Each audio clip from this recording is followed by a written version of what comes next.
जुईली उठ. काय झालं उठ. काय झालं काकू? अगं उठली होतीस ना, मग पुन्हा कशी येऊन झोपलीस? पण तुमच्या घरात तर चालतं ना सगळं. तुम्ही पण तर परतच येऊन झोपला होतात ना, म्हणून झोपले. अगं ए बाळा, 10वीत तू आहेस, ती नाहीये. अभ्यास तुला असतो.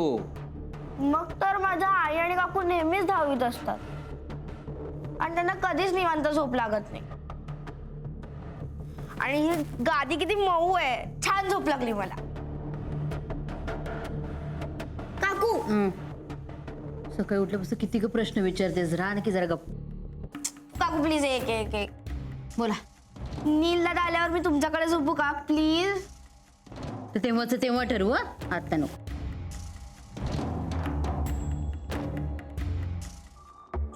काका आता काय? किती वाजले? 9 वाजून गेले. 9? म्हणजे अजून खूप वेळ आहे. मी अजून एक झोप काढते.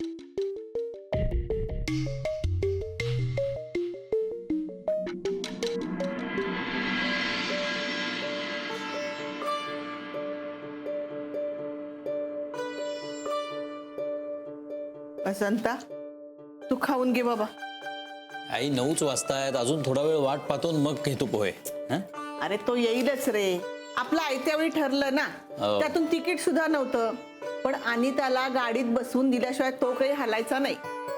मला तीच काळजी वाटत होती. म्हणलं हेमंतानी फोन केला असता म्हणजे मग कोणीतरी ओळखीचं बघितलं असतं, त्यांना सांगितलं असतं. पण जोपर्यंत रितसर मार्गाने कामं होत आहेत तोपर्यंत कशाला उगीच ओळख बिळख काढायची, नाही का? म्हणून मी गप्प बसलो, काही बोलू नाही. हे काय आलास काय रे? काय? अरे अनिताला बसवून दिलंस का? हा आणत आला ना. हा एसटीत बसून आलो. तिकीट मिळालं ना? हा काय लगेच मिळालं. सुट्ट्यांचे दिवस संपलेत ना. मस्त खिडकीतली जागा मिळाली आणि शेजारी एक वयस्कर बाई आहे. काळजी मिटली. हो ना. उतरवायला कोणी येणार आहेत ना? येईल म्हणाली, पण काय दादाची तब्येत जरा बिघडली आहे ना, त्यामुळे नातेवाईक आले सगळे. नाही तर कोणतरी आलं असतं. आणि तसंही आपल्याला माहिती आहे ना, घर हाकेच्या अंतरावर आहे रे. काळजी कशाला करायची? अरे पण मी आता घरात एकटी ना रे. हो. मला कसं करमणार?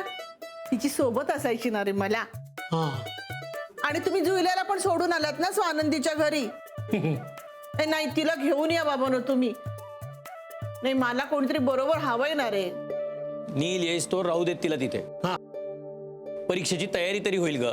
म्हणजे काय, अभ्यास नको व्हायला तिचा? मग अरे पण आता संक्रांत सुद्धा आली की. ते तू आणि अंजली बघा काय ते. हा चल, याच्यासाठी पण पोहे घेऊन या. बस रे बस. आणते. बस खाली. अरे हो, मग काय आता काय नवीन नाही आपलं सगळं.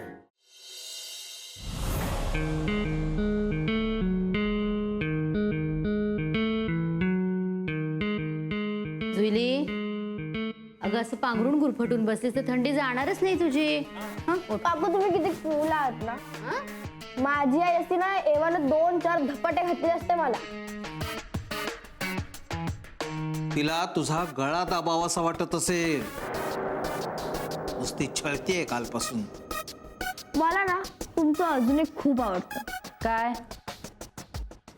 तुम्ही स्वतःच 9 वाजेपर्यंत झोपता.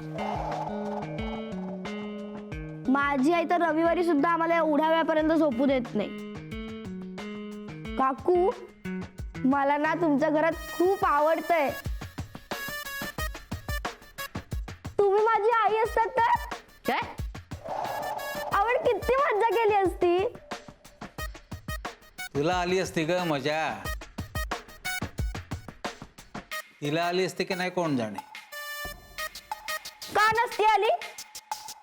आम्ही दोघांनी किती धम्माल केली असती माहितीये का?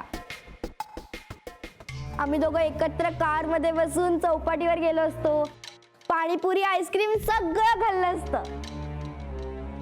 माझी आई तर चौपाटीवर सुद्धा घरचंच खाणं घेऊन जाते. अगं मला पण येतात सगळे पदार्थ करता. म्हणून काय तुम्ही आग्रह करता का सारखा की घरचंच खा, घरचंच खा? काल कसं म्हणालात, आमच्या घरातल्या मुलांना उशीर झाला तर ते बाहेरूनच जेवून येतात.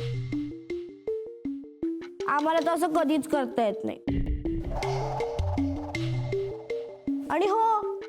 आता तुम्ही कार सुद्धा घेणार आहे ना स्वानंदितासाठी? हा बघू, अजून काही तसं ठरलेलं नाहीये ना. अच्छा, कोणती घ्यायची ते ठरवलं नाहीये का तुम्ही अजून? मी मदत करेन. अगं तू कशी काय मदत करशील मला? अहो, आजकाल नेटवरून सगळं काढता येतं. मी नेटवरून ना कारचे मॉडेल्स काढून ठेवेन